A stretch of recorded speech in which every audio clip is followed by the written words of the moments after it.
WFYI podcasts are brought to you by Visit Bloomington, Indiana, where Hoagie Carmichael, Booker T. Jones, and John Mellencamp impacted the city and helped it become a music destination. Bloomington is home to a variety of musical artists, live music venues, and hundreds of annual music events. More information at musicbloomington.com.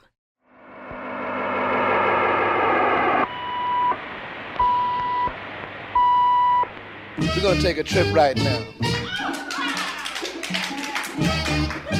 Like we always do about this time. This is a journey into sound.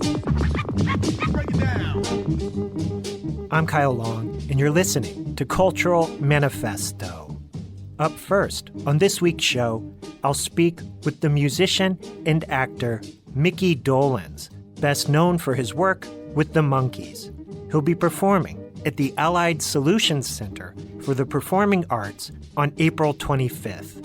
The Monkees was not a group or a band in any traditional sense. It was a television show about a band. And on the second half of the broadcast, I'll speak with jazz guitarist Charlie Ballantine. He'll be performing at the Jazz Kitchen on April 9th. When I hear something I like, I often want to try and emulate that. And yeah, Pixies, there's an Elliott Smith song on this record, as well as Thelonious Monk and Wayne Shorter and Ornette Coleman and composers like that. Here we come, walking down the street. We get the funniest looks from everyone we meet. Hey, we're the Monkees. And people say we monkey around, but we're too busy singing to put anybody down. In 1966, during the height of Beatle-mania, the Monkees premiered on NBC. The show focused on the lives of a fictional California rock band featuring Davy Jones, Peter Tork, Michael Nesmith, and Mickey Dolenz. This looks like a job for Monkey Men! Quick, men, the phone booth! Let's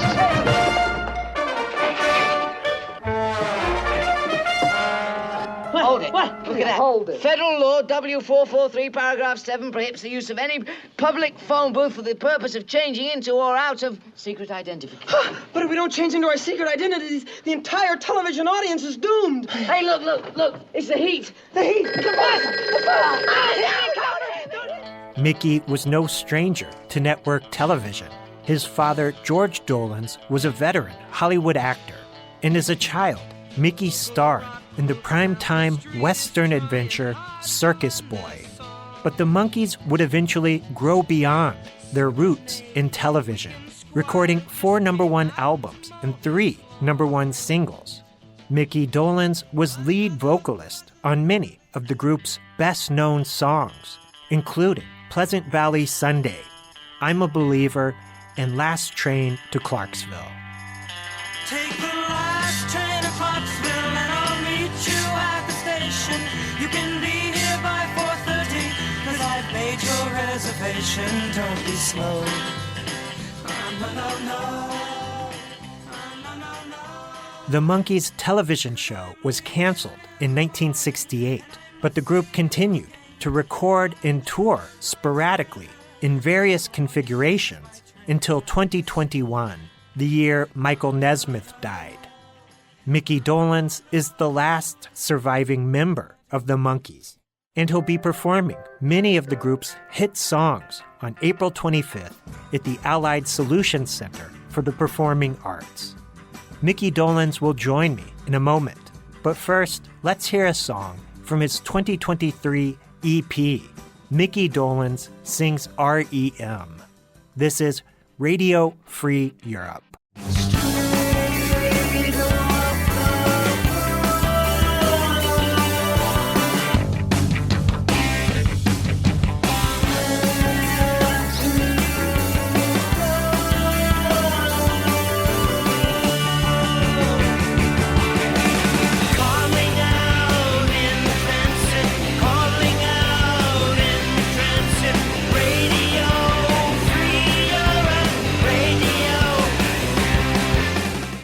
That was Mickey Dolenz with Radio Free Europe.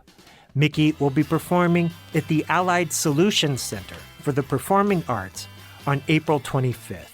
Let's join my conversation with Mickey Dolenz.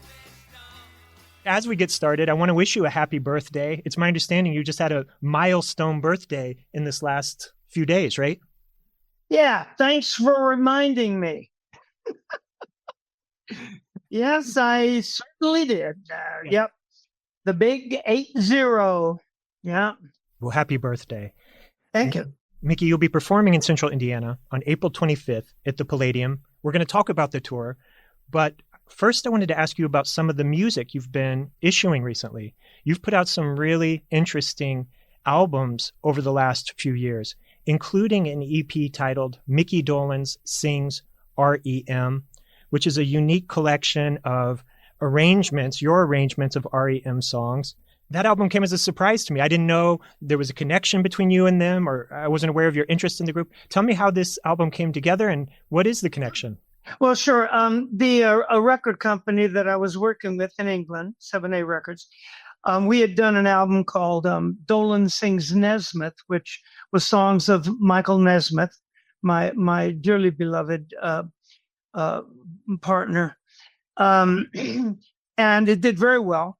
And we started thinking about other albums. I had been doing these albums of compilation kind of things, but also re-envisioning is the word I like to use, of other people's songs. I did an album called Remember, which I did a few songs like that.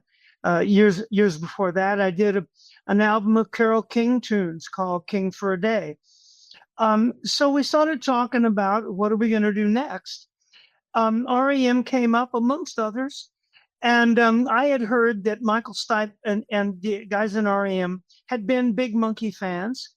And I'd even seen some video on the internet of them as kids, like teenagers or something, playing it black and white, I think it was, in their garage playing Stepping Stone.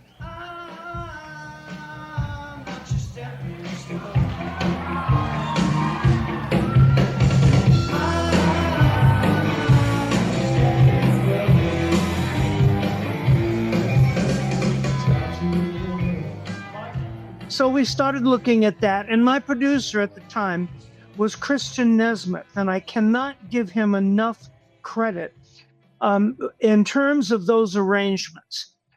We decided on the songs. We listened to a bunch of different material, songs from REM, but it was Christian that weeded them down to a short list, which of course I approved and listened to, and he said, I think I can do something with these tunes. We didn't just want to do flat covers, because kind of what's the point?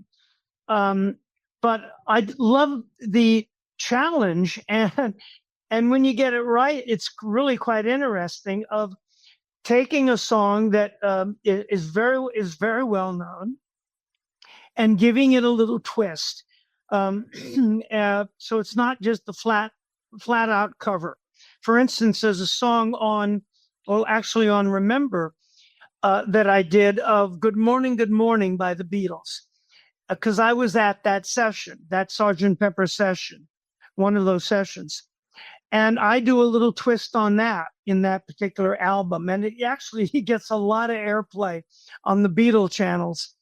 So that was kind of the motivation. And then Christian went away and did, I think, an incredible job of re-envisioning those songs, and the guys in REM loved them, loved it. I met them all. We had a record day party. We celebrated, and they loved it. Marco Hoople and the game of life. Yeah. Andy Kaufman in the wrestling match. Yeah. Monopoly 21, checkers and chess. Yeah. Mickey, your most recent album is titled Live at the Troubadour, recorded live at the legendary Hollywood club, the Troubadour. The Troubadour has been home to many legendary musicians and musical movements, from folk rock to psychedelic rock to heavy metal. I know your bandmate Mike Nesmith was an MC there prior to joining the Monkees. Why was it meaningful for you to record an album live at the Troubadour? Tell us about your relationship with the club and yeah. Well, for all those reasons you just said, that was my hang. That was where me and my crew would go all the time. That was our default hang. And like I said, I was there all the time. I spent 2 years there one night. You know what I mean? And I'm told I had a great time, but that was the place to go. And as you say, Doug Weston, who was the impresario at the time, was known for this, for giving acts these breaks. Stephen Stills in Buffalo Springfield, Neil Diamond, Linda Ronstadt, for instance, Elton John, who I saw his premiere show in the United States at the Troubadour. So when somebody asked me I wanted to do a benefit show for my favorite charity called Make-A-Wish. And we talked about different venues, and I said, why not the Troubadour? It's just so perfect, hasn't changed in 60 years. And so then we decided to record it as a live show. And it's a live live recording of the current show I'm doing, which is kind of subtitled Songs and Stories. And I tell a lot of stories about the day and about some of the artists I just mentioned. And then I sing a song that is relevant to that story. Beautiful song written by John Stewart, one of the original Kingston Trio.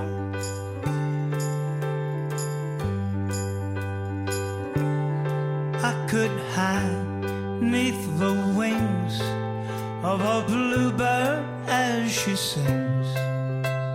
The 6 o'clock alarm would never ring. You'll be here with the Songs and Stories tour on April 25th. You mentioned a minute ago being present at the Beatles' Sgt. Pepper sessions. The history of the Monkees is deeply intertwined with the history of the Beatles. I'm guessing you get into some of those stories on this tour. From what I understand, there was a mutual admiration between the two groups. In fact, Paul McCartney just uploaded a video a few weeks ago singing the theme from the Monkees with his band. Hey, we're the Monkees. People say we monkey around. We're too busy singing. What did you make of that? Well, he's done it before, and he became quite a good friend. I don't see him all the time, but when we do bump into each other, he's always very gracious. He's the first Beatle I met the night before that recording session of Good Morning, as a matter of fact. And you got to understand, the Monkees was not a group or a band in any traditional sense. It was a television show about a band. And this band on the television show was imaginary. We lived in this beach house in Malibu, which was a set, and we had all these adventures. And it was a show about this band wanting to be the Beatles. That's what the show was about. And it was, sketches and a comedy. It was a sitcom, and music and parties and shtick. It was John Lennon that actually said the Monkees are like the Marx Brothers. And that's much more accurate. That's much more what it was like. The Monkees was a little half-hour Marx Brothers movie on television with singing and dancing and messing around. And actually in the UK, that sort of an idea, that sort of a show had, I think, even more history than in the United States, because I've always felt the UK got the Monkees and what it was, even more than the States, much more. But I think that was a tradition, but it's because in the UK they had the tradition of, well, I don't know if you ever heard of the Goon Show, Peter Sellers and others, or Beyond the Fringe was another show from the UK. And then after the Monkees, of course, Monty Python and things like that. But that's what the Monkees was. It was a television show about a group. Then, of course, we were cast as musicians, singers, like the show Glee. You know, the show Glee was a TV show about a glee club in an imaginary high school. But they could all do it. They could all sing and dance and act. And they went on the road, if I'm not mistaken, and did some concerts, the cast of that show. So if you think of the Monkees as that, the cast of like a musical on television, like a Broadway musical on TV. But Mike Nesmith, I think, put it really, really well when we finally did go on the road and played all by ourselves, the four of us.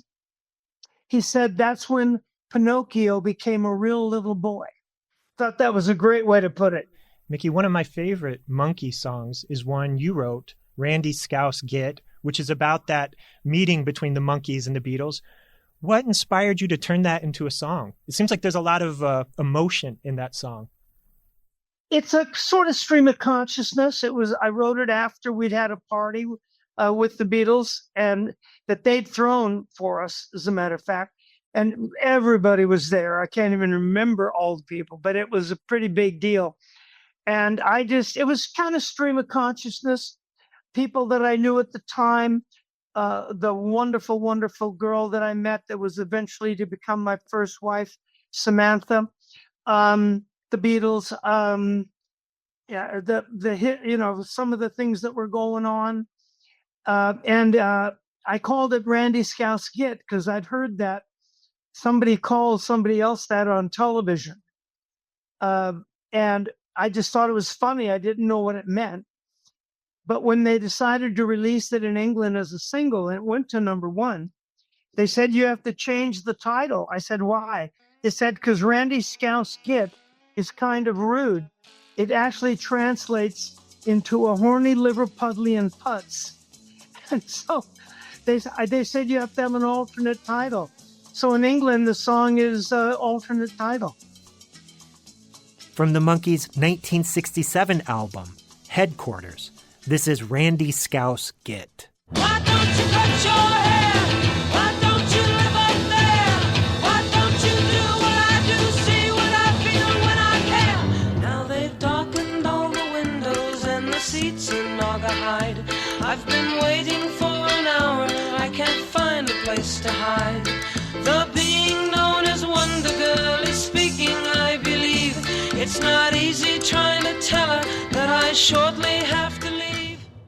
That was the Monkees with Randy Scouse Git. That song was written by my guest this week, Mickey Dolenz. He'll be performing at the Allied Solutions Center for the Performing Arts on April 25th. Let's return to our conversation. Mickey, I don't know if this is one of the stories you get into on your Songs and Stories tour, but I think it's really important, and I wanted to ask you about this.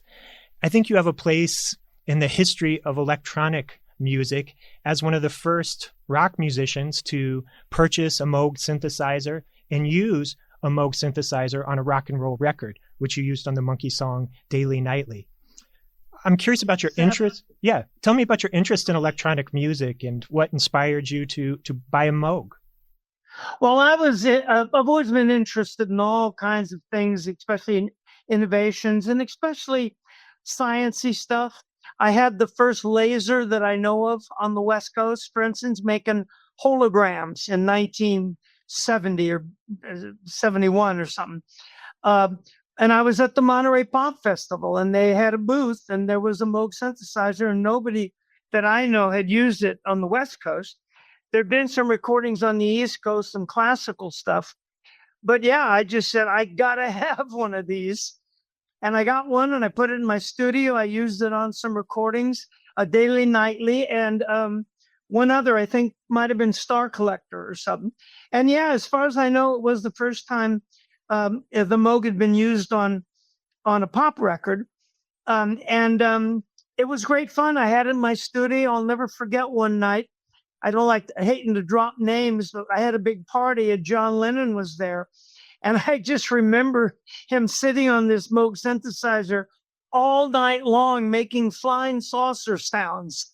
It's just going, woo, whip, whip, whip, woo. Wow. Too bad you didn't have the tape rolling that night. I probably did, but it's probably unintelligible. How did the producers and the other guys in the Monkees respond when you said, hey, let's bring this wild new instrument into the studio and integrate it into our music? Did that go over well? Everybody was very, very positive, always about innovation. The Monkees was very innovative. The producers were very young for television and record producers. And it was all about improv. Part of our audition process was improvisation, which was unheard of, again, at the time in the United States television, in American television. But again, not so much in British TV. But in American TV, improvisation was unheard of. And in the music, I don't ever remember any resistance to any kind of improvisation or innovation.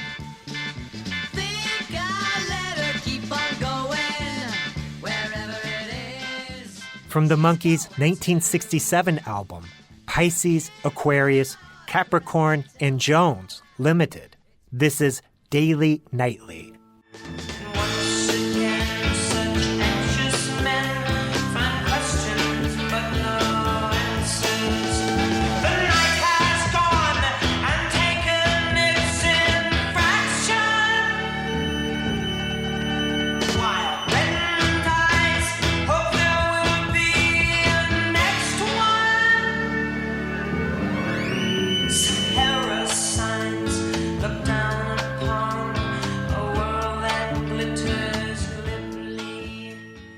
That was the Monkees with Daily Nightly, featuring Mickey Dolenz on lead vocals. And Mickey is my guest this week. Let's return to our conversation.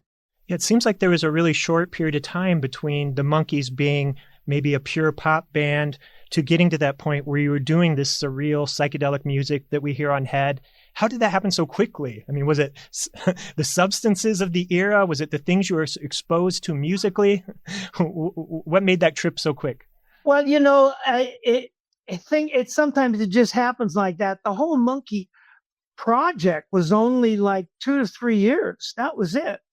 There was a TV show. It ran for 2 seasons, but the 26 episodes a season. So now the equivalent would be 5 or 6 seasons on television, but recording all the time, album after album after album. And like I say, it was all young people involved, including the producers and writers and us. And so it was like, come on, let's go. Let's do something new. Let's do this. Let's do that. Hey, we want to make a movie. Hey, there's this guy named Jack Nicholson, who's this funny guy that's coming or hanging around with us. Well, he's going to write it and we're going to film it. And it was frenetic, but then again, that was not untypical of anybody at the time. Things just moved along, you got to make hay while the sun shines. And so at the time, it didn't feel like anything was being forced or rushed along or anything like that. No. Thank you. And finally, Mickey, if our listeners want to hear more of these amazing stories and want to hear the amazing music you made with the Monkees and other songs as well, they can see you here in Central Indiana on April 25th at the Palladium. Anything you want to say about the show or any final thoughts you want to leave our listeners here in Indiana?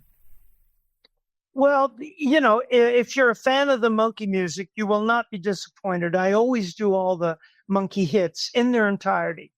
And then now, over the years, I've peppered it with sometimes album cuts, or like I mentioned, sometimes songs by other artists. But I have discovered that as long as I tell the story of why I'm doing this song by another artist, it makes much more sense. And you'll hear stories of me. For instance, I tell the story of how it came to be that Jimi Hendrix opened for the Monkees. He was the original opening act, as strange as that may seem. I tell a story about Stephen Stills, who auditioned for the Monkees, and a song by him. Elton John, and some others. So, like I say, if you're a big Monkee fan, or you won't be disappointed, or if you're a fan of the '60s and that music, again, you won't be disappointed. Well, I am a huge Monkees fan, so I thank you for taking a few minutes to talk today, Mickey. I really appreciate it, and look forward to seeing you here in Indiana. Thank you so much. Come and say hi. I will. Take care. You can catch Mickey Dolenz live in Central Indiana on April 25th at the Allied Solutions Center for the Performing Arts. Up next, we'll hear the track Porpoise Song off the Monkees' 1968 album, Head.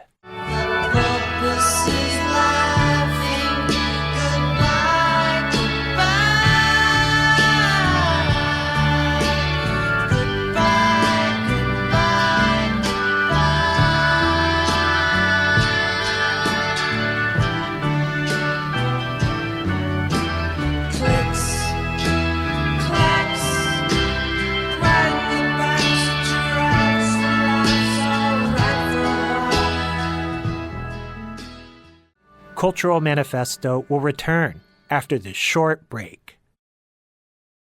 WFYI podcasts are brought to you by Indy Softwater, performing service and repairs on over 30 brands of water systems, plus iron and well filtration systems for residential and commercial properties. Includes water tests conducted on site, providing real-time information about the water quality. The softest, cleanest water begins with Indy Softwater. More at indysoftwater.com. I'm Kyle Long, and you're listening to Cultural Manifesto. Charlie Ballantine is a familiar name to Indianapolis music fans. The guitarist spent over a decade performing in the Indianapolis jazz scene. Charlie is currently based in Baltimore, Maryland, but he'll return to Indianapolis on April 9th for an album release show at the Jazz Kitchen. The album is titled East by Midwest and is scheduled for an April 18 release. Charlie has built up an impressive catalog of albums featuring a unique mix of indie music, Americana, and straight jazz. His albums, including the 2021 release, Reflections, Introspection, the music of Thelonious Monk, and the 2019 project, Life is Brief, the music of Bob Dylan, have earned praise from publications including DownBeat and All About Jazz. Charlie will join me in a moment, but first, let's hear a track from his 2024 album, Love Letters and Graffiti. This is Blues for Baltimore.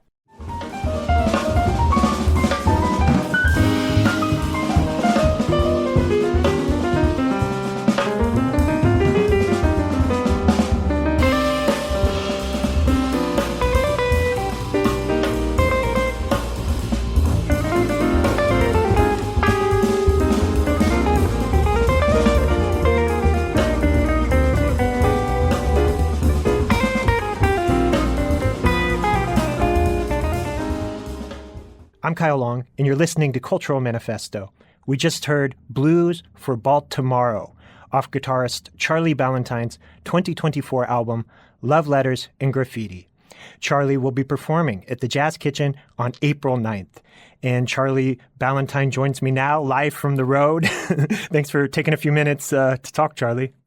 Yeah, absolutely, man. I always love the chance to get to talk to you, Kyle. You're in New Haven as we speak, is that right? Yep, in New Haven, Connecticut. The last time we spoke, you had just issued your album, Love Letters and Graffiti. What have you been working on for the last year?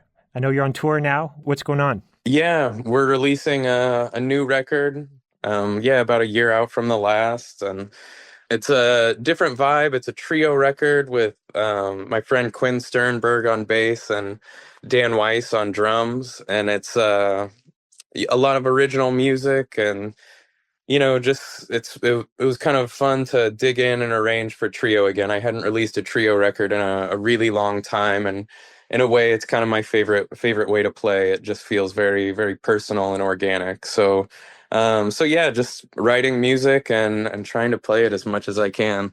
Am I correct that the latest single you released, Strawberry Fields Forever, will be on that project?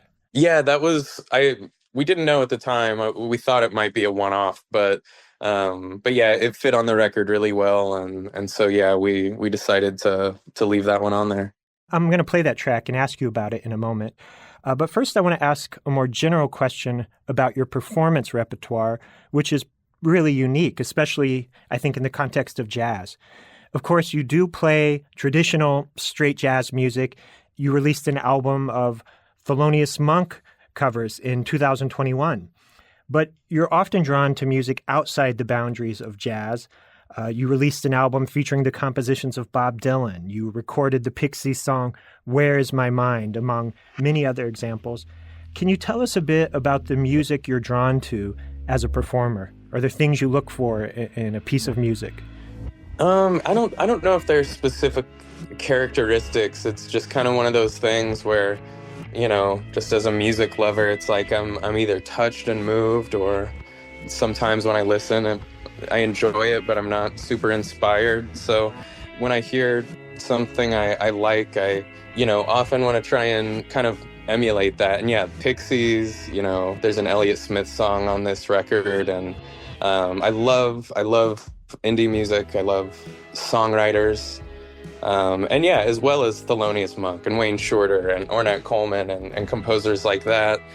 I think my goal is to always just leave those channels open and to not discriminate based on anything as far as genre goes or stylistic things or what other people think of the music. I just always leave those channels open for the opportunity to enjoy something that maybe other people don't, and so yeah, I just try and approach it with like all music has value.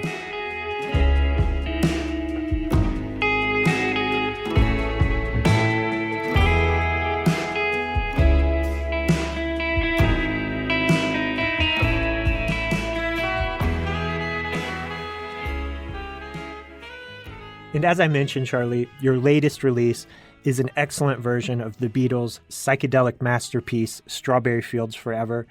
The Beatles' original recording featured a lot of studio wizardry from their genius producer, George Martin. The Beatles' version also included the use of the mellotron, an early form of a synthesizer. I would imagine Strawberry Fields Forever is not the easiest composition to reproduce organically. Is this a difficult song to interpret in a live setting? Yeah, it was a tough one to approach because it's different than a lot of their other music where there's a lot of mixed meter. Like the phrases are not symmetrical and like it happens in 4 measures at a time, or it's not a traditional song in any way, and so kind of lining those things up, and then figuring out how to emulate but not necessarily replicate or copy the kind of aesthetic with all the acid sounds of that era, all the stuff going on, and I just thought the musicians Dan and Quinn just really nailed it. I remember, and I think you can see it in the video, Dan does a fill. We only did 2 takes of this song, so it happened quick, and I didn't know what he was going to do, but he does a fill, and it was an absolute like Ringo homage, in that song. And it was just cool that we all kind of took it very seriously because we all love the Beatles so much in this music, and we wanted to do it justice.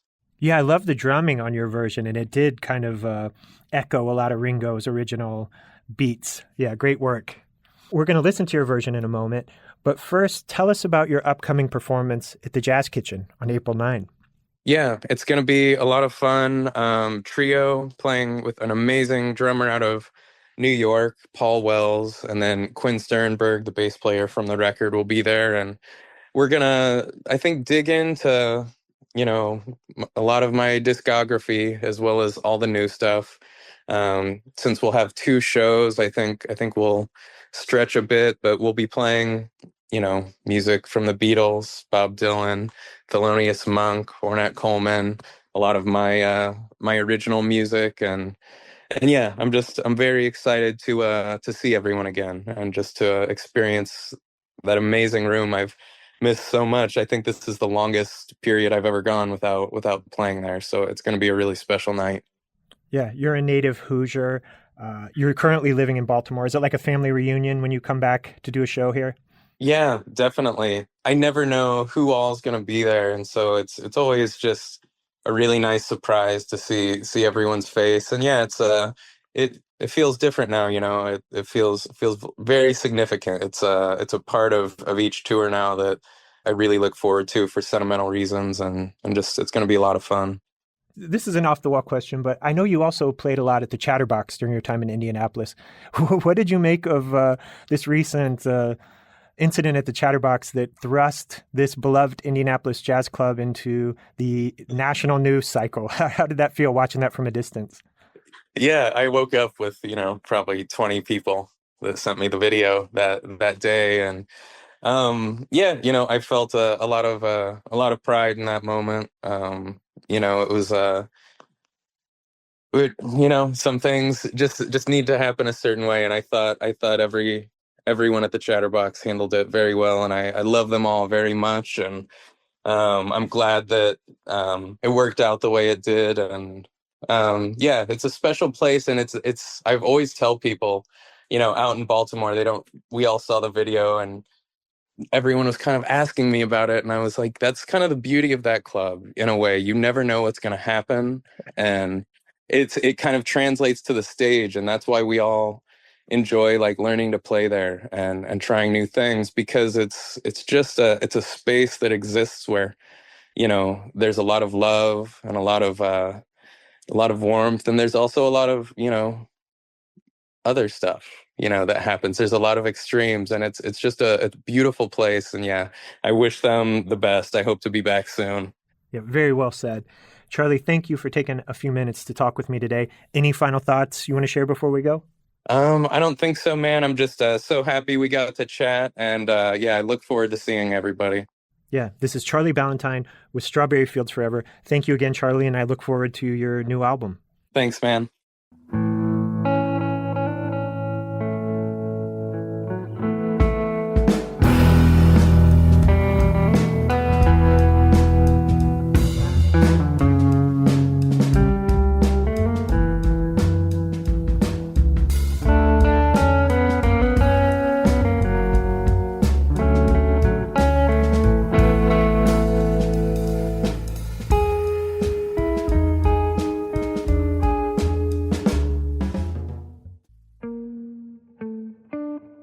That was Charlie Ballantine with Strawberry Fields Forever. Charlie will be performing live in Indianapolis on April 9th at the Jazz Kitchen. And that's all the time we have for this week. Thank you to my guests, Mickey Dolenz and Charlie Ballantine.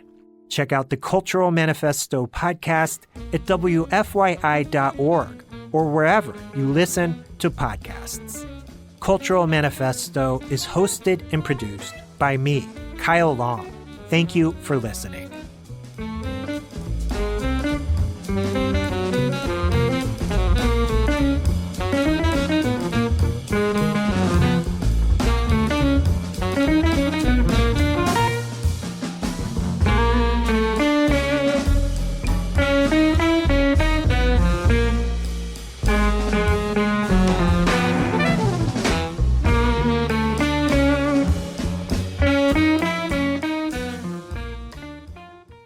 WFYI podcasts are brought to you by Visit Bloomington, Indiana, where Hoagy Carmichael, Booker T. Jones, and John Mellencamp impacted the city and helped it become a music destination. Bloomington is home to a variety of musical artists, live music venues, and hundreds of annual music events. More information at musicbloomington.com.